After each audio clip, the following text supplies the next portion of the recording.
Uzgoj sadnica paprike često zahtijeva dosta vremena, rada, boga mi i znanja da bi sve ispalo kako treba. Paprike su poprilično zahtjevne za proizvodnju i često imamo dosta problema i sa klijavosti i sa bolestima, ali evo jedne metode koja će nam riješiti barem dio muka s kojim se susrećemo. Da ne bi ručno prebirali sjeme i gubili vid gledajući i pojedinačno birajući koja je sjemenka oštećena, koja je zdrava i koja bi mogla isklijati, a koja ne, lakše se poslužiti običnom vodom. Sve što treba da uradite je da uspete sjeme koje mislite klijati u teglu i onda uspete običnu vodu. Sve one sjemenke za koje postoji velika vjerojatnoća da neće isklijati će isplivati na površinu, a s druge strane one koje imaju veliku mogućnost da iskliju ostaće na dnu. Ove sjemenke što plivaju, njih je bolje baciti i ne pokušavati zaklijati, pa možete ih pokupiti kašikom ili jednostavno ali oprezno prosuti dio vode iz tegle. Na dnu će vam ostati zdrave sjemenke koje ćemo dalje obraditi. Samo da napomenem jednu stvar koja je bitna što se tiče klijavosti paprike, nemate potrebe ostavljati nešto puno sjemena paprike i stvarati neke zalihe u slučaju loše godine, jer domaća paprika, odnosno sjeme domaće paprike poprilično brzo gubi klijavost i najbolje ga je držati maksimalno do 3 godine. Tako da uvijek ostavljajte određene količine koje vam trebaju i mijenjajte ih svake godine kako bi uvijek imali svježe sjeme i veću klijavost. Ukoliko želite biti sigurni da nije ostalo ništa lošeg sjemena, isti ovaj postupak možete ponoviti još jednom. Kada nema više sjemenki da plutaju, idemo na drugi bitni dio, a to je dezinfekcija i sprječavanje bolesti.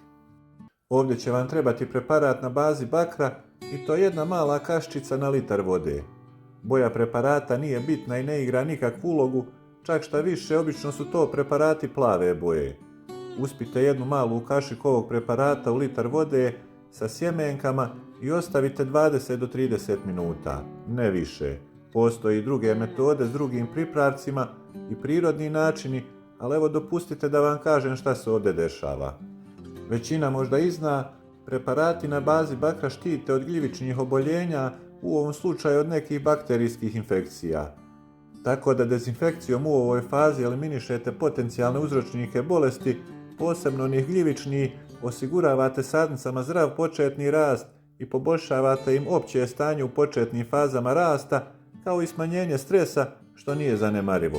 Samo treba obratiti pažnju na to da koncentracija bude blaga i da sjeme ne stoji predugo namočeno u preparatu. Kad završite s natapanjem sjemena, onda jednostavno možete procijediti preparat i sjeme je spremno za klijanje.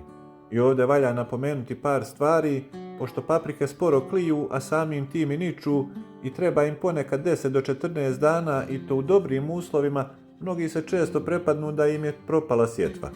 Proces nicanja se može ubrzati prethodnim naklijavanjem u toploj prostoriji. Nakon što završite s dezinfekcijom sjemena, jednostavno ga zamotajte u vlažnu pamučnu krpu, a onda u još jednu da bude što stabilnija temperatura i potom stavite u plastičnu kesu i ostavite negdje blizu izvora toplote, pa bio to radijator, šporet, nije bitno, bitno je da temperatura bude od 26 do 30 stepeni. Kad sjeme pusti klicu, onda ga možete posijati i na taj način ubrzavate proces nicanja. Ako imate još nekih pitanja, slobodno ostavite komentar. Za ovaj video toliko, do sljedećeg, lijep pozdrav!